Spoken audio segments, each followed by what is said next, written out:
Hi,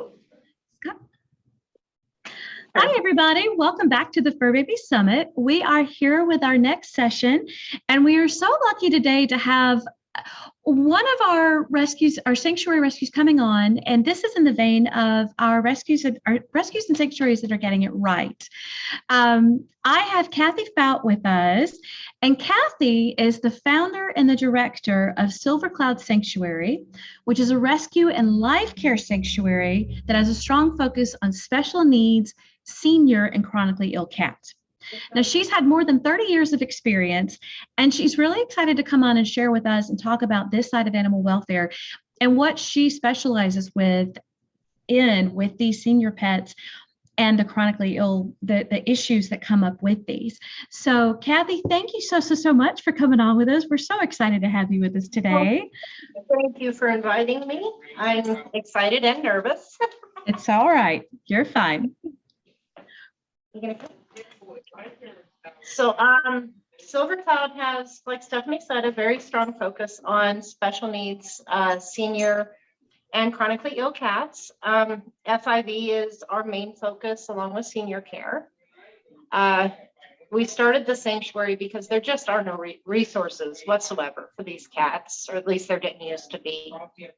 And we wanted to be the difference so they could live, so that they could have a safe place to be loved and cherished and live out whatever time that they have. I did want to focus a little bit on what to do if you find a cat that needs specific care. Can we ask you real quick, where is Silver Cloud located? We're based in Walla Walla. We do have foster homes throughout the country, though. Okay, so you have a nationwide following. We do. And this is something else, everyone, that I wanted to point out. One thing that Cathy does is she is really good at posting on social media. She's really good. She's got a Facebook page. She posts on the Facebook page. She has a network of followers and donors for Silver Cloud. And one thing she's managed to accomplish is, with so many of her special needs cats and her seniors, she's able to go through and tell the story of some of these babies, and she does it in such a way that it piques the interest, it engages the heart, and then people come in and they'll help fill these fundraising buckets. So that's something that not every sanctuary and every rescue has been able to get out there and really do. So that's one thing that you've, on top of a lot of other things, but that's one thing that you've done really well so far, and you just keep continuing to grow it. And I know you do have an Instagram account, which after the previous session, that's probably going to start growing even more for you. But can you tell us, so right now you're at your adoption center over at the PetSmart near you, which they had good internet. So we will have some kitties in the background, and they are adoptable babies. Am I right? They are adoptable babies? They are. They are adoptable babies. That's awesome. Can you tell us kind of, I know you said that there's not a lot of resources out there for these kinds of cats. Was that your inspiration for starting Silver Cloud, or was there a cat in particular or a story in particular? It's kind of both. My own soul cat, Aislinn, he was born in 2012, and he had a condition called low bone density disorder. He was literally growing himself to death. His body could not produce the bone marrow necessary for a healthy immune system. And we went to 17 different veterinarians looking for what was wrong, how to help, what would make him healthy, what would give him a chance at life. And in the process of finding these veterinarians, I was in contact with a lot of rescues. Rescues typically know the best vets, the most educated vets. And there just was nothing. I was hitting brick walls everywhere I turned. And not because people didn't want to help, but they didn't know. The resources were not there. And I realized that the cats that enter rescue, I mean, Aislinn was lucky. He had his human, he had a family, he had a home. But the cats in rescue that need this level of care, they have nothing. And that wasn't okay. That was not acceptable. So we started Silver Cloud. We wanted to give those cats a place to have somebody that understands what they need and can figure it out and have the resources to find those answers. And I started it because of Aislinn, and to date, because of Aislinn, we have helped over 3,000 cats. And that is just phenomenal. Phenomenal. And everyone, if you can see this, this is a picture of Aislinn. So My soul. Aislinn ended up passing away 2 years ago, 2019, from complications from his disorder. But he did have almost 8 years of life that he would not have had otherwise. So I miss him though. that we do. But if you hadn't have persevered and gone through and found those resources for him, none of this would even be here. So we owe a lot to him. He has a strong legacy. So you've been able to save 3,000 so far. What are tell us a little bit about that journey from Aislinn to kind of where you are now. Well, with Aislinn, at the beginning of Silver Cloud, we started out, I was living in a tiny little fifth wheel, and we started out with all foster-based rescue. Sorry, the dog just went by with the kitties. And that wasn't enough. I hated that I wasn't so hands-on, and I really wanted to be. I wanted the opportunities to learn and have those experiences and help the cats at the same time. So my entire family, 4 generations of us, packed up and moved across the state, from Blaine, Washington to Walla Walla. Because in Walla Walla, we were able to afford a home that was big enough for all 4 generations of our home, of our family, and the cat sanctuary. Since then, I looked it up last night, over 700 of those cats have passed through the sanctuary. The rest have been in foster homes. Unfortunately, most of them are with us for life, which means that they have passed in our care with our veterinarians' help in most cases. And it's been the most rewarding and amazing journey I could ever imagine. And we're here forever. Can you share with us, I know you mentioned one of them, can you share with us some of the, more often some of the illnesses or the medical issues that you end up serving and the cats that you end up bringing in, that the issues that they have, the health issues that they have? Like, what Absolutely. are you seeing the most? We see a lot of FIV, which is feline immunodeficiency virus. Think about HIV in humans, kind of along the same thing. There's a lot of misconceptions about FIV. A lot of veterinarians and shelters will still euthanize them just because they test positive.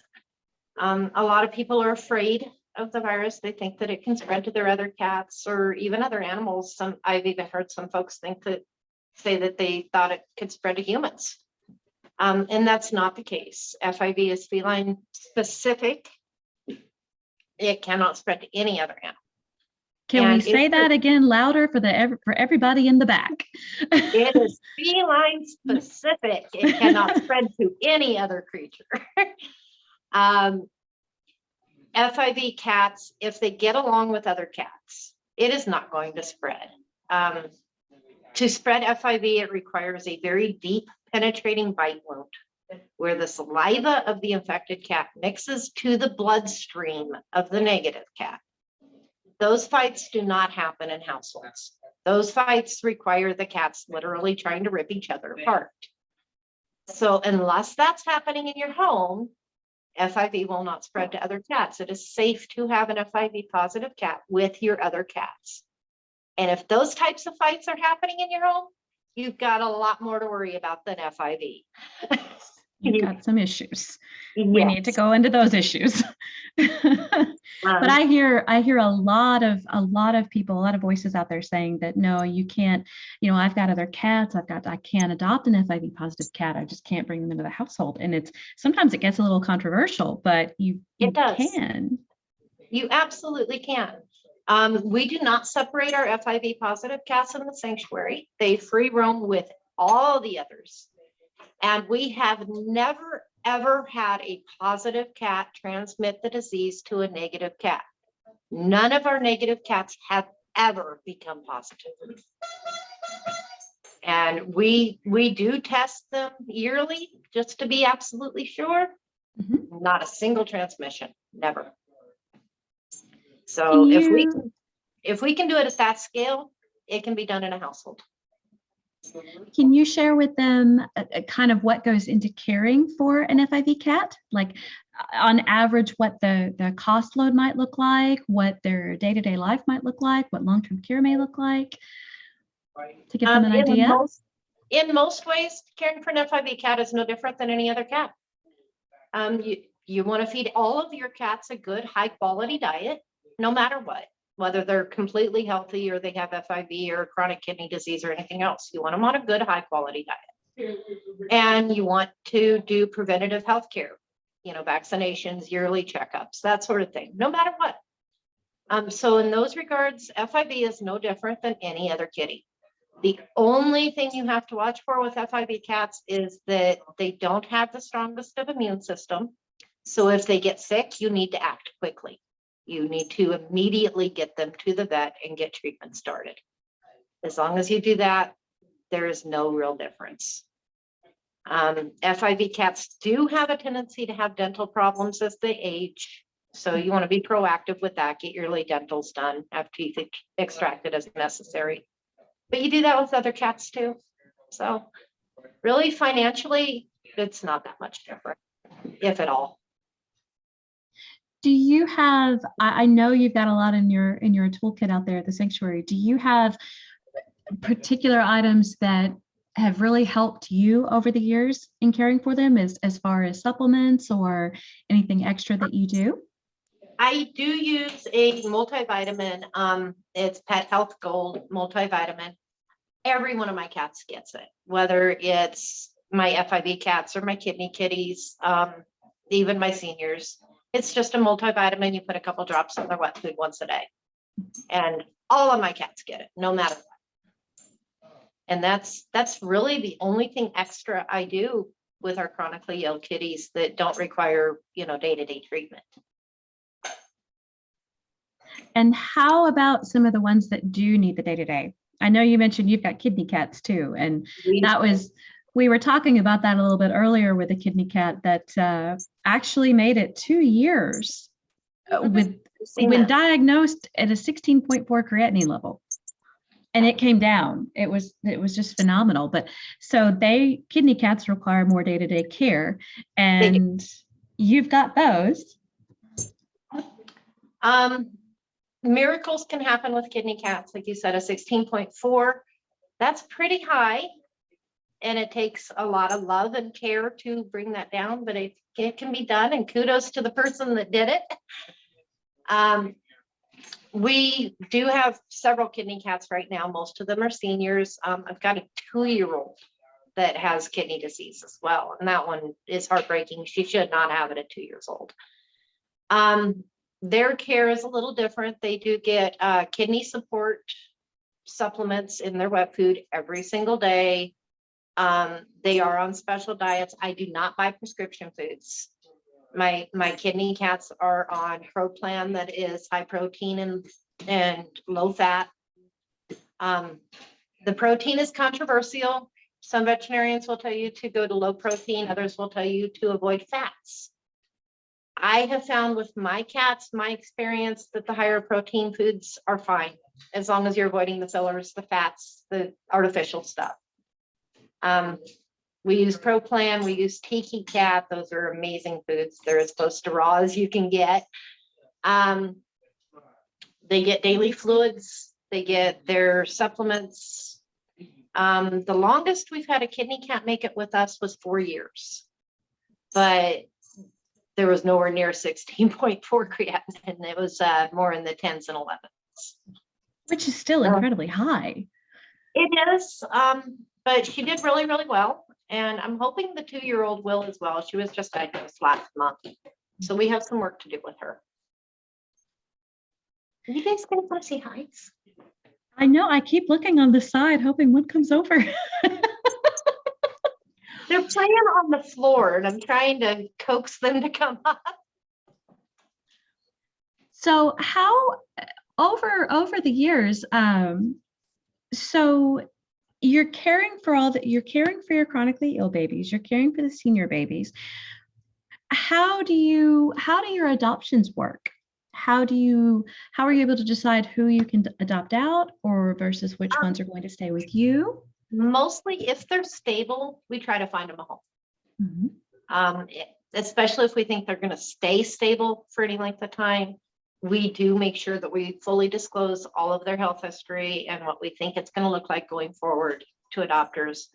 Our community's kind of hit and miss. Sometimes here we have really great luck finding homes for these guys, especially our seniors. And other times they just kind of sit stagnant for a while, but we consistently try. Which is why we have the live care sanctuary, because if we don't find the right home, they have a safe place anyway. We don't have a lot of luck with FIV in this area. There's a lot of misinformation that circulates here, and we're trying to combat that. The local shelter has been working on combating that as well. So I'm really hopeful going forward from here for the FIV kids that they can find better homes. The rest of them, if the right home appears, we'll let almost anybody go to a home. We want them in forever homes. The sanctuary is good, a forever home's better.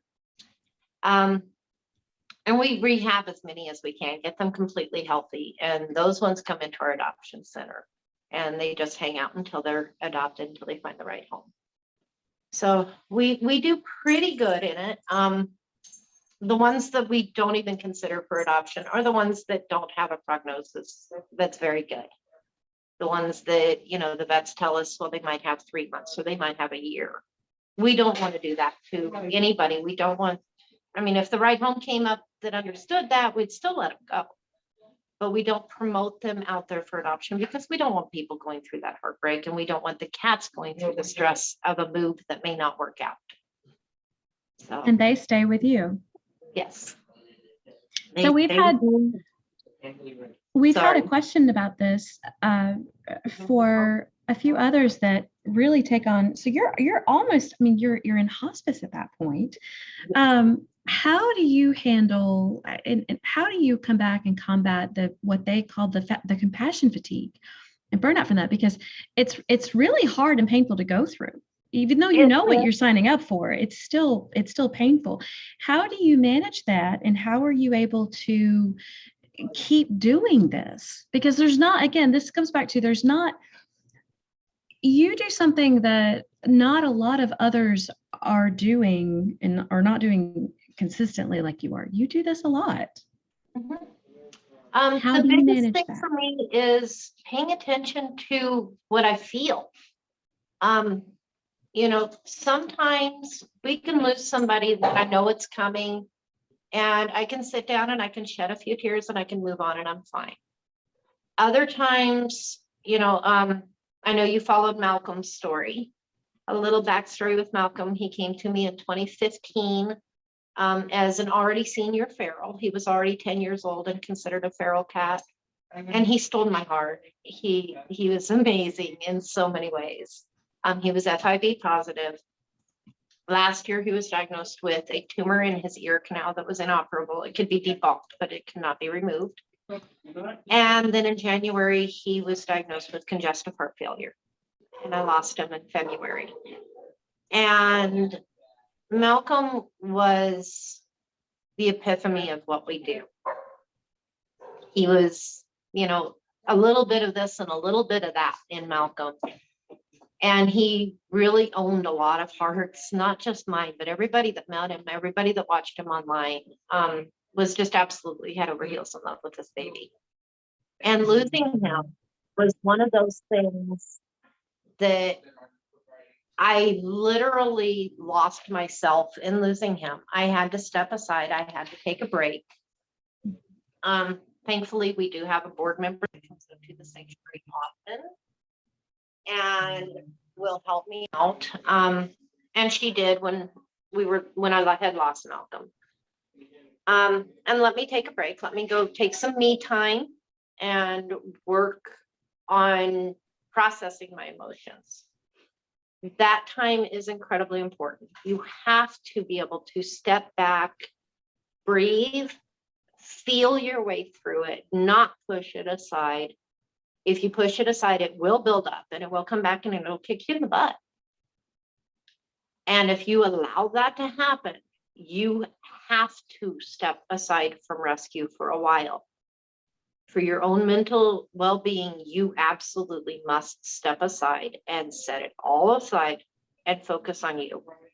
We have lost so many rescuers to compassion fatigue because they are not in a place where they feel they can set it aside and feel their way through it. Many rescuers are shamed for showing their heart.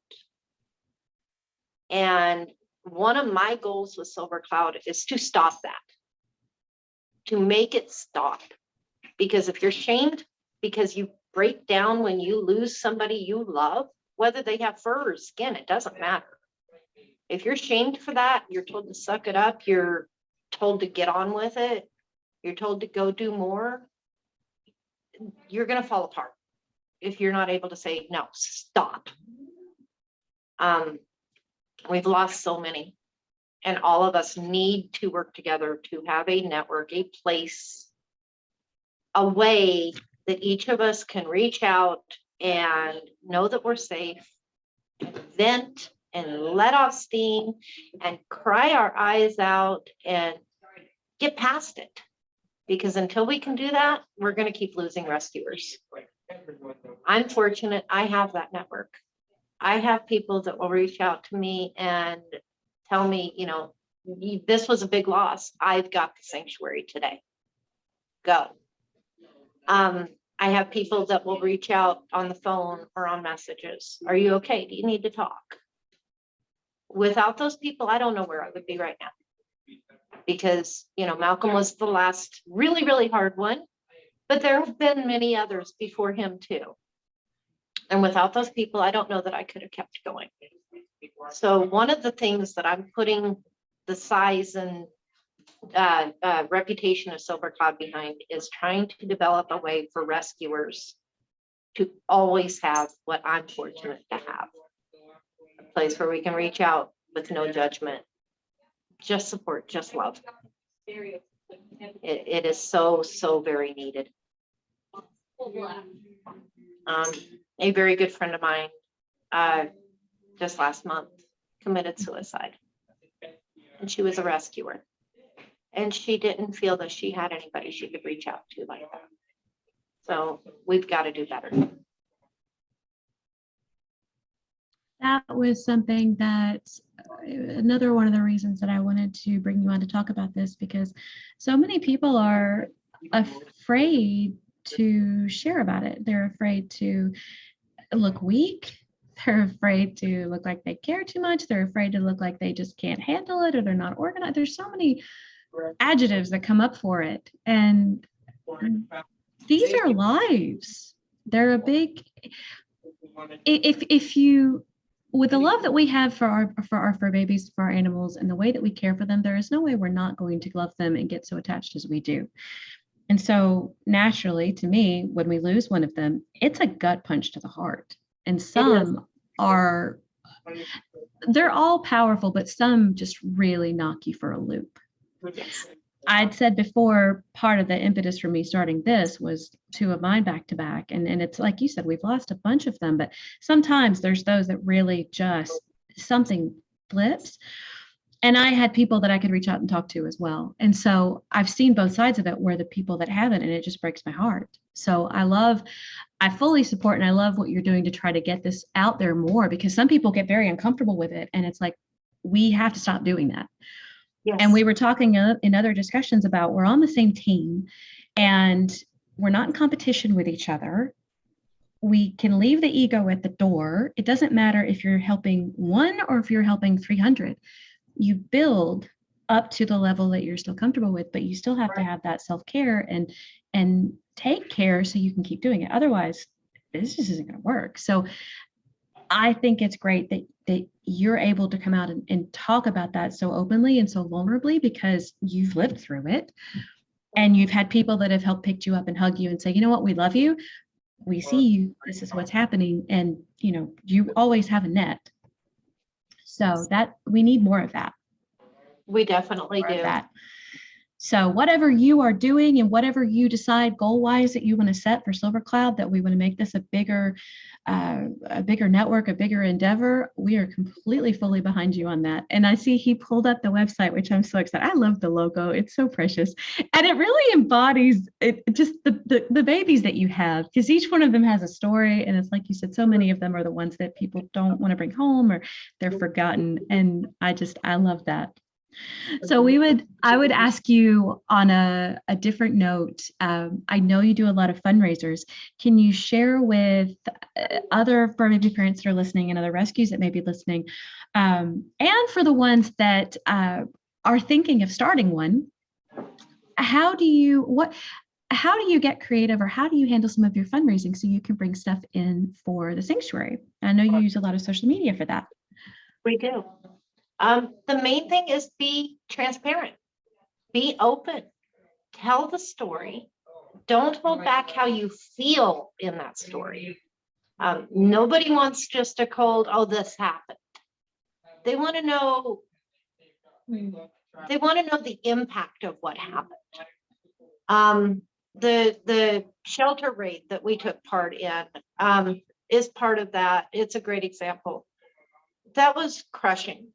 Walking into that place and seeing the condition that a public shelter, a taxpayer funded shelter, had allowed their animals to get into. If I had just said, you know what, the shelter was raided and we took a bunch of cats and we need money, why would anybody help? All they've got is, okay, I need money. Mm-hmm. They just keep scrolling. If they know, excuse me for a second, I'm going to grab this guy. If they know that this came out of that room as an itty bitty tiny little baby that was so sick he could barely hold his head up. He spent his first 4 days with us at the vet clinic, getting intense care, him and his litter mates. They're going to be more willing to help, to give. And that's the biggest thing I try to do is I try to be transparent. I try not to hold back what I feel, because if I feel it, our supporters, our followers, the people that love our cats are also going to feel it, and they're going to be more pulled to help. And I'm not looking at grabbing somebody's heartstrings and yanking on them. I don't want to do that. I want to tell the story the way the story is. I'm not going to embellish it. Everything I say can be backed up. And that's also very important. Never, ever embellish. Never lie to your followers. They will know and they will cut you off. And I don't blame them. I wouldn't want to support somebody that lied to me either. And just be transparent. If you lose somebody, that's something a lot of rescuers don't do. And I disagree with them on it. If you lose an animal, you've given it your best shot. Let your supporters know that. If you've made a mistake and it resulted in losing one, let your supporters know that too. They need to know that you are human. We make mistakes. I hate it, but I've made mistakes that have cost lives. Never maliciously. I would never, ever in a million years. But things that I don't know and think I might know, and I've never tried to guess with their care, but if I can't get them to the vet in a really quick amount of time, if the vet is not open or not able to take an emergency, and I've tried, sometimes that's not been enough. And I have lost them. And you have to admit that. You have to admit you're human, because supporters, donators, volunteers, even foster homes, they want to know they're working with a human. Rescuers are not superheroes. We are humans. We make mistakes. We learn from them. We grow from them. If you make a mistake that impacts a cat's life or a dog's life, any animal's life, admit it, grow from it. Don't hide it, because the minute you hide it, you're one of those people. And we don't want to be one of those people.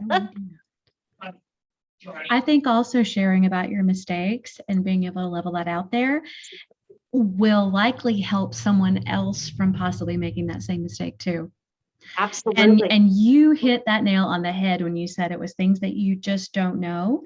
So part of going into this was we wanted to tell people about things you don't know that you don't know. And it just, there's so much out there that we don't know. And every animal is different. Some symptoms may track the same, and then it takes a left turn into the middle of nowhere. Some you can follow, okay, this is a really good treatment plan. This is working. Okay, we're going to get out of the weeds. But sometimes, and you may, sometimes it's going perfectly fine. And again, it just, something snaps and something changes or something else happens. And you don't know. I mean, that's happened, I think, to all of us. And it takes a lot to be able to come out there and say, oh my God, this just happened. And I thought I did everything that I could do. And I did everything that I could do. I thought I did, everything that I was following the plan, but we learn more from our mistakes than we do, Absolutely. So it's respectable to do that. And it's like you said, don't embellish and don't lie to your followers. Absolutely. So can we ask you, what is the biggest need that you have for Silver Cloud? Veterinary donations. That's always our biggest need, is donations to our vet account.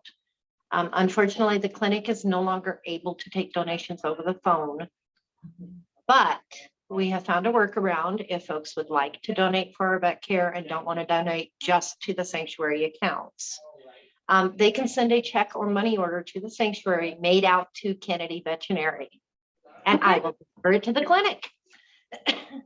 Can you send me that so we can put that in the group so that people had that option as well? Absolutely. Okay. I'd be happy to do that. Like I said, we found a workaround. We are creative and resourceful. You have to be. Well, we understand that some of our donors want to be absolutely certain that the funds they donate go directly to the vet account. And it's wonderful. We need that support. And we also understand, especially folks that are new to Silver Cloud and don't know me and don't know how we do things, may not want to just send a bunch of money to our PayPal account and hope we send it to the vet. Yeah. I get that. Trust is earned and we work hard to earn it. But if folks don't know us, then they don't know that. So when the clinic had to stop taking donations over the phone, we had to find a way around that. And the most honest way we could find to do it was a check or money order made out to Kennedy Veterinary, and we'll just deliver it. That is a great way to do it, actually. Can we ask, what is your biggest goal for Silver Cloud over the next year? We're working on, at this point, we're just finding information. We're hopefully going to open a cat cafe within the next few years. We're info finding on that at the moment. The city has already said they're going to allow us to do it, but we still have a lot to learn. In the next year, I'd say we want to reach another 200 adoptions minimum. And we want a vet account bill at 0. And that has happened 3 times in the history of Silver Cloud. So it's a big goal. Can you, and I have to ask this, can you give us an idea? I know it varies, but with each one that you have, like some people, they've learned a lot. And sometimes it's hard to kind of understand what the average of some of these bills may be. Well, a very broad figure. Last year for 2021, our vet bills totaled $41,000. And of course, it breaks down per individual cat what they need. Some of them need a rabies vaccine and an exam. That's $30. And some, like Malcolm, for example, Malcolm's bills were over 8,000 for the year. But we have a very strong belief that we don't euthanize because their care is going to be expensive. We will not do that. We euthanize when they tell us that their body is done, and not a moment before that. So Malcolm needed $8,000 in care. He got it.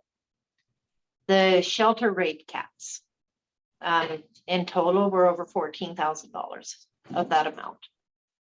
And most of them are thriving now. In fact, we only have one that is not fully thriving.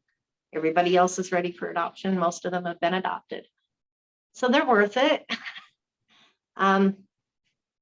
Yeah, as far as individual cost, it's just varies. I mean, even cats with kidney disease, one of them could be, $500 for the year, and another could be $2,000 for the year. Mm-hmm. So it really just depends what they need. It's very individual. I think that gives a good overview to people who may not have had experience with those things yet or before. And so it's, you can see like it just varies. It depends on what they have. It really does. Doing. So, well, we thank you so much for coming on with us today. I'm excited to be able to go out and share this, and you'll send us the thing for Kennedy so we can put that out in the group too. Absolutely. One last thing before we go, do you on the pages, do you have sponsorships available for some of the cats, or do you put those up, or is that a goal? Or honestly, we used to do that, mm-hmm. and I just didn't have time anymore. I do want to get it up and running again, but the hands-on care and running the adoption center, those have to take priority. It takes a lot of time. Yeah. So that's another goal. All right. It definitely is. I really do want to get it up and running again. And we have a little friend back here. I see. I know, I'm like, focus. Well, again, thank you so much for coming on with us today. I really appreciate it. I think our listeners are really going to appreciate this. And again, you guys are just you're an amazing example out there for other groups and their rescues to follow. And we really love what you're doing and how many babies you've been able to help and the way that you get to help them. So we thank you from the bottom of our hearts very much. Thank you for having me. This is just a passion. And if there's anybody watching that is interested in starting something like Silver Cloud, I am always happy to provide some mentorship. We need more. So thank you for having me. I really enjoyed it. Thank you. We have too. Thank you.